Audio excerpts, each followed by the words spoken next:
Taong 2012, biglang nagbago ang buhay ng 21-year-old criminal justice student na si Alicia nang bigla itong mabuntis.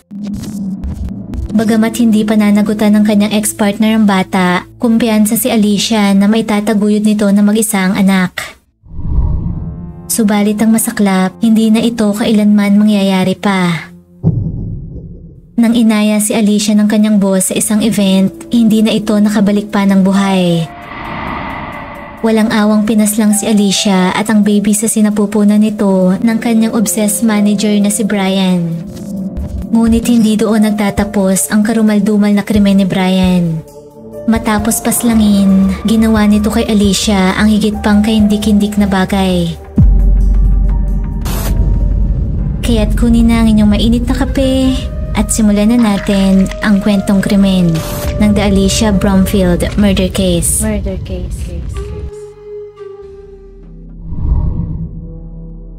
Isinilang si Alicia Bromfield noong July 25, 1991 sa Plainfield, Illinois. Musmos pa lamang, solo na itong inalagaan ng kanyang inang si Sherry. Gayunpaman, naitaguyod nito ng maayos si Alicia. Ginawa nito ang lahat upang maibigay ang pangangailangan ng kanyang panganay. Kinalaunan, nakipagrelasyong muli si Sherry at biniyayaan ng mga ito ng 2 anak. Bilang ate, nagpursige si Alicia para sa kanyang mas nakababatang mga kapatid. Sa abot ng kanyang makakaya, ibinibigay nito sa pamilya ang anumang maitutulong nito lalo na pagdating sa pinansyal. Sa edad na 16, habang nag-aaral, kumuha si Alicia ng part-time job. Nagtrabaho ito sa isang store sa garden department ng isa sa pinakamalaking branch ng Home Depot. Tuwing winter season, mas kakaunti ang trabaho sa shop pero pareho pa rin ang sinasahod ni Alicia. Kaya naman gustong-gusto nito ang kanyang trabaho. At sa kanyang free time, mas napapagtuunan rin ito ang kanyang pag-aaral. Isa pa sa ipinagpapasalamat ni Alicia, kasama nito sa shop ang kanyang malapit na kaibigan si Jessica. Mas gumagaan at sumasaya ang trabaho dahil alam nitong nasa paligid lamang ang taong kanyang parating maaasahan. Gayunpaman, sa kabila ng tila ideal job nito, may isang bagay na inaayawan si Alicia sa kanyang trabaho. Ang kanyang boss na si Brian Cooper.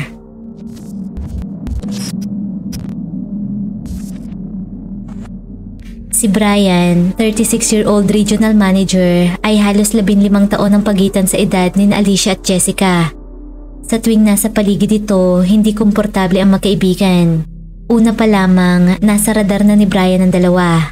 Mahilig itong makipag-flirt at umakto ng hindi nararapat sa harap ng kanyang dalagang subordinates. May mga pagkakataon pa na sinusubukan nitong hawakan ng magkaibigan. Sa puntong hindi na kinaya ni Jessica ang paulit-ulit na malisyosong behavior nito, kaya naman nag-resign ito.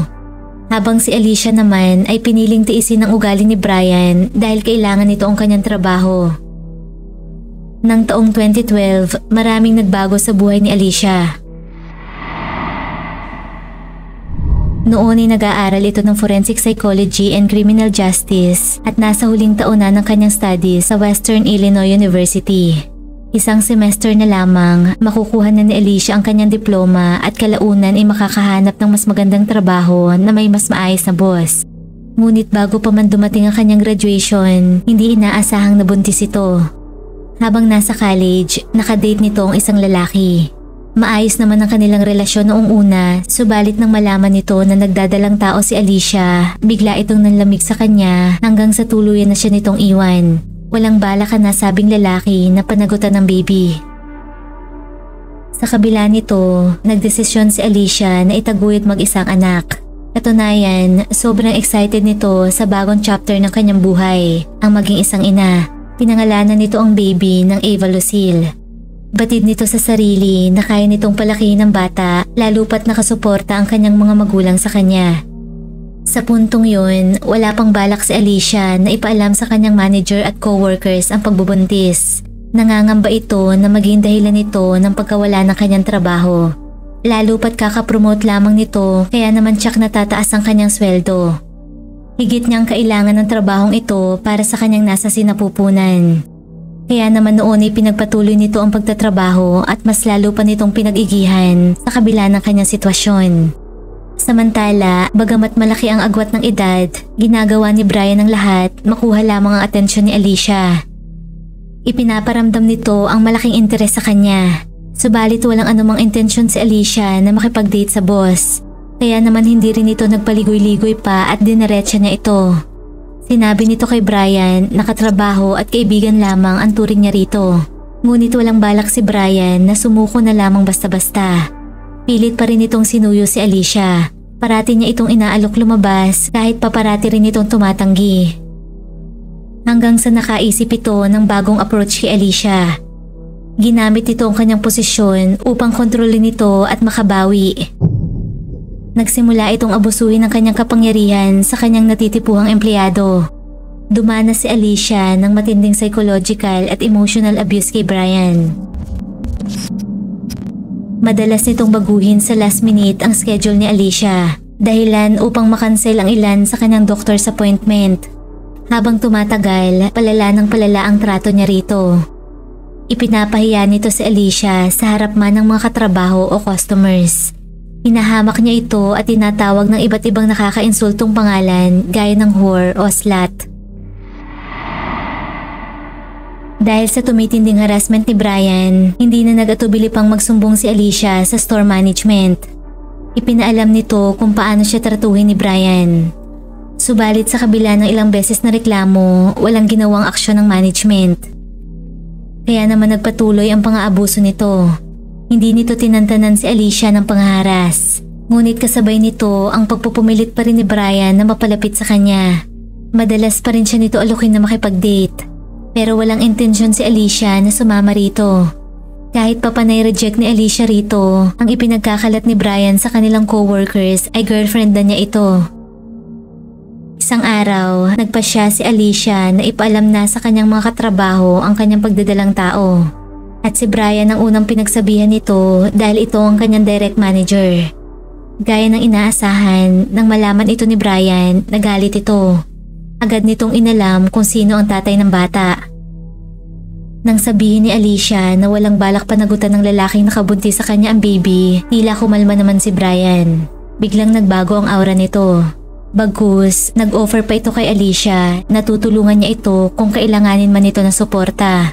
Nag-alok pa ito na samahan si Alicia sa kanyang doctor's appointment at agad naman itong tinanggihan ni Alicia.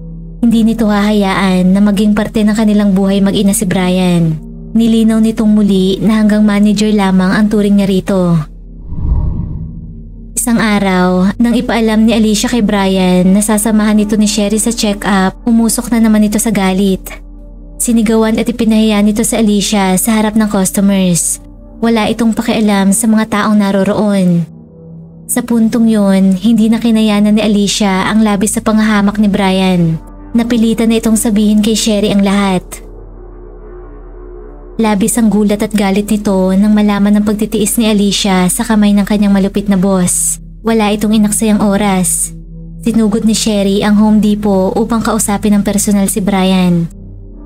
Matapos ang mahabang usapan, nagawang makalusot ni Brian sa kanyang mga kalokohan. Upang mas lalo pang makumbinsi si Sherry, umiyak pa ito sa kanyang harapan. Kaya naman noon ay napapaniwala niya ito na misunderstanding lamang ang nangyari. Matapos ang komprontasyon ni Sherry at Brian, tila nag-iba naman ang ihip ng hangin. Nagbago ang pakikitungo ni Brian kay Alicia. Sa loob ng ilang buwan, naging maayos ang professional relationship ng dalawa. Hanggang sa isang araw, humingi ng isang pabor si Brian kay Alicia. Ang samahan siya nito sa kasal ng kanyang babaeng kapatid. Ikakasal ito sa summer ng 2012. Gaganapin ang out-of-town wedding sa Door County, isang dinadayong lugar para sa weekend getaways. Dahil sa layo ng lokasyon at sa sitwasyon ni Alicia na noon ay halos 7 buwan ng buntis, magalang itong tumanggi sa imbitasyon ni Brian. Ngunit hindi nagustuhan ni Brian ang pagtanggi nito. Pinakaayaw nito sa lahat ay ma-reject. Kaya naman nang hindi pumayag si Alicia sa kanyang gusto, tinakot niya ito. Binigyan niya ito ng choice, ang sumama sa kanya o maghanap ng bagong trabaho. Walang nagawa si Alicia kundi sumang-ayon sa nais ni Brian. 2 months na lamang manganganak na ito. Ang trabahong ito lamang ang kanyang tanging source of income noon. Batid nito na kung mag-resign man siya sa trabaho, walang anumang kumpanya ang basta tatanggap sa kanya na malapit ng mga anak. Alang-alang sa kanyang baby, napilitan nitong sumama sa wedding. Ipinaalam ni Alicia kay Sherry ang plano at siniguro nito na magiging maayos ang lahat. Sinabi nito na agad itong uuwi kinabukasan. Noong August 18, 2012, nagbiyahe sina Brian at Alicia ng 4 na oras upang makarating sa kanilang destinasyon. Nag-book ng kwarto si Brian sa Sand Bay Beach Resort. Pagkatapos ng ceremony, dito sila tutuloy ni Alicia. Subalit bago pa man ang kasal, isang tawag ang natanggap ni Sherry mula sa anak. Ipinaalam nito na pauwi na sila ni Brian. Ayon kay Alicia, nagkaroon sila ng argumento kaya naman nawalan na ito ng gana pang samahan nito. Pero dahil si Brian na maghahatid sa kanyang kapatid sa altar, pinayuhan ni Sherry ang anak na ipaalam muna sa bride ang kanilang planong pag-alis bago gumawa ang mga ito ng anumang biglaang desisyon. Gayunpaman, makalipas ang ilang sandali, isa namang text ang natanggap ni Sherry. Tila nagkaayos na sina Alicia at Brian at napagdesisyon ng magstay at umattend ng wedding. Mula sa mga kuhang larawan sa wedding venue, makikitang masayang inihatid ni Brian sa altar ang kanyang kapatid. Samantala, sa ilang pictures ni Alicia at Brian, walang anumang bakas ng tensyon o senyalis ng nangyaring pagtatalo bago yon. Pawang nakangiti ang dalawa sa kanilang mga kuhang larawan. Inabot ng gabi ang masayang selebrasyon. Kinabukasan, naghihintay na si Sherry sa pag-uwi ng kanyang anak. Ngunit sa halip na bumiyahe pa uwi, sa gas station dumiretso si Brian. Noon ay mag-isa ito at hindi nito kasama si Alicia. Hindi ito naroon upang magpagas o bumili ng grocery. Basang-basa si Brian nang pumasok sa convenience store at saka humiram ng telepono sa cashier. Pagkatapos ay kinontak nito ang 911. Inireport nito ang isang kaso ng murder. I'd like to report a murder, please. A murder? Yeah. Nang tanungin kung kilala nito ang biktima, kalmadong inamin ni Brian sa operator na pinatay nito sa Alicia. You know for sure that a murder occurred? Yes. Do you know if it was today that this happened? Last night. You witnessed it. Okay. Do you know where her body is? In the room. Sand Bay Beach Resort? Something like that? Do you know who murdered her? I did. You did. Okay. Was it an accident or were you angry or? It was intentional. It was intentional? No. Okay. Well, you're doing the right thing. I'm glad you called me. Matapos mag-report, hindi sinubukan tumakas ni Brian sa otoridad kundi hinintay niya ang mga ito upang siya ay dakipin. Mapayapa itong sumama sa mga pulis. Kasabay nito, sinugod na ng otoridad ang hotel kung saan naroon si Alicia. Nang pasukin ng kwarto, sa unang tingin, tila mapayapa ang paligid. Nasa sahig ang bangkay ni Alicia. Nakatakip ang ilang bahagi nito ng kumot. Maayos na nakahiga ang ulo nito sa unan na mistulang natutulog lamang. Subalit nang suriin ang malapitan, doon na nakita ng mga ito ang nakakakilabot na sinapit ni Alicia. Tadtad dito ng pasa at galos na senyalis ng paghihirap nito. Malinaw na brutal na pinatay si Alicia. Samantala, nasa police station na si Brian para sa interview. Habang kinakausap, kalmado lamang si Brian, bagamat paminsan-minsan ay bigla itong napapahagulhol. Ikwinento nito ang buong detalye ng makapanindig balahibong nangyari nang paslangin nito si Alicia. August 18, wedding day, na magsimula ang away sa pagitan ni Alicia at Brian. Umaga pa lamang umano ay nagtatalo ng mga ito.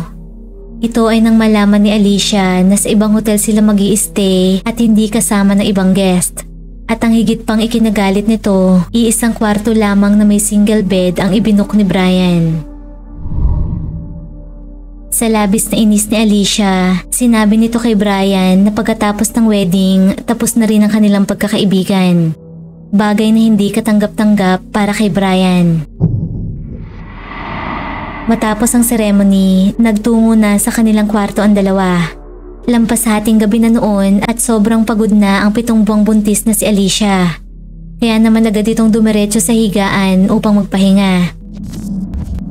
Samantalang si Brian naman ay wala pang planong tapusin ng gabi. Habang mapayapang natutulog si Alicia, nagpatuloy naman sa paninigarilyo at pag-inom ng alak si Brian na noon ay lasing na mula pahapon. Naglalaro sa isip nito ang mga sinabi ni Alicia ng umagang yon. Hanggang sa unti-unting mabuo ang galit nito at nagsimulang pag-isipan ng masama si Alicia. Una na nitong binalak na talian si Alicia. Kumuha ito ng cord at inilatag malapit rito habang natutulog. Subalit maya-maya pa, bigla itong nagising. Kinausap niya ito at inalok na manood ng TV show kinabukasan, subalit mariing tumanggi si Alicia. Doon na tuluyang umusok si Brian at nawala ng kontrol. Sinakal nito ang walang kalaban-labang si Alicia. Did you fight back? She did fight back, and then she was yelling about the baby. They don't do it to me because of the baby. Umiiyak ito nagmamakaawa para sa baby. Subalit walang pakialam si Brian. Hindi ito tumigil hanggat hindi nalalagutan ng hininga si Alicia at ang anak nitong si Ava. Subalit hindi doon nagtatapos ang karumaldumal na ginawa ni Brian. Did you have sex with her last night? Yeah, after I strangled her. Inamin nito sa mga pulis na matapos patayin, pinagsamantalahan nito ang wala ng buhay na si Alicia. Dagdag pa ni Brian, gusto nitong makita ang hubad na katawan ng kanyang biktima. I just wanted to see her naked, I guess. Okay. And then did you take your clothes off or were you already? Yes. I just took my pants off. How long did you have sex with her? Like a minute or two, maybe 3 tops. Sa huli, malinaw na inamin ni Brian na intensyon nitong paslangin si Alicia. At nang tanungin kung ano ang motibo nito ng pagpaslang, sinabi nito ang isang walang saysay na linya. Ayaw umano nito na magbiyahe ng malungkot mag-isa pa uwi. Nang mapagtanto ang kanyang mga ginawa, sinubukang magpatiwakal ni Brian gamit ang kutsilyo at corkscrew, subalit nabigo ito. Hanggang sa makatulog na umano ito sa may bathtub. Kinaumagahan, nagtungo ito sa malapit na beach upang lunurin ang sarili. Bagamat nagpanik umano ito kaya hindi ito natuloy. Doon na ito nagpasyang sumuko sa mga pulis. Dahil sa mga revelasyong ito, naaresto si Brian at nakasuhan ng 2 counts of first-degree intentional homicide and third-degree sexual assault of a corpse. Ngunit sa kabila ng detalyado at recorded nitong confession sa kanyang unang trial, nag-plead si Brian ng not guilty. Ayon kay Brian, sobrang lango nito sa alak nang mangyari ang murder. Ginamit nito bilang depensa ang tinatawag na voluntary intoxication. Sa trial rin na ito, nabulgar ang iba pang ebidensya ng deadly obsession ni Brian kay Alicia. Nang kalkalin ng kanyang laptop, natagpuan ng otoridad ang mga palihim na kuhang video ni Brian kay Alicia. Nadiskubre ng mga investigador na mayroon itong hidden camera sa kanyang apartment kung saan nare-record nito si Alicia sa tuwing gagamit ng banyo. Nakatago ito sa binutasang estante sa kanyang bathroom. Gamit ang kanyang kapangyarihan bilang boss, inuutusan nito si Alicia na ilakad ang kanyang aso. Kaya naman nagpupunta ito sa kanyang apartment upang kunin ito. Maging sa hotel na kanilang tinuluyan noong wedding, naglagay rin ito ng spy camera sa banyo upang panoorin si Alicia habang nagsha-shower. Tumagal ang trial ng ilang araw. Labis ang gulat ng lahat nang dumating na ang hatol. Ang jury. 2 sa babaeng jury ang pumabor sa depensa ni Brian na intoxication. Hindi matanggap ng pamilya ni Alicia na paniniwalaan ng 2 jury ang alibay ni Brian sa kabila ng sangkatutak na ebidensya, dagdag pa ang pag-amin nito. Dahil sa hindi katanggap-tanggap na resulta ng trial, hindi sumuko si Sherry para sa hustisya ng kanyang anak. Nagsimula itong mangampanya upang palitan ng batas ukol sa paggamit ng voluntary intoxication bilang depensa sa trial. At nagtagumpay nga si Sherry. Naban ang depensang ito hindi lamang sa Wisconsin kundi sa iba pang 31 states. Nangangahulugan na sa mga lugar na ito, hindi na maaaring idahilan ng alak sa paggawa ng krimen. Makalipas ang 1 taon, humarap si Brian sa kanyang ikalawang trial. Tumestigo rin noon ang ibang wedding guest ukol sa mga ikinilos ni Brian noong party. Matapos ang wala pang 1 oras na trial, lumabas na ang hatol. Guilty. Nasintensyahan si Brian ng 2 life terms without the possibility of parole.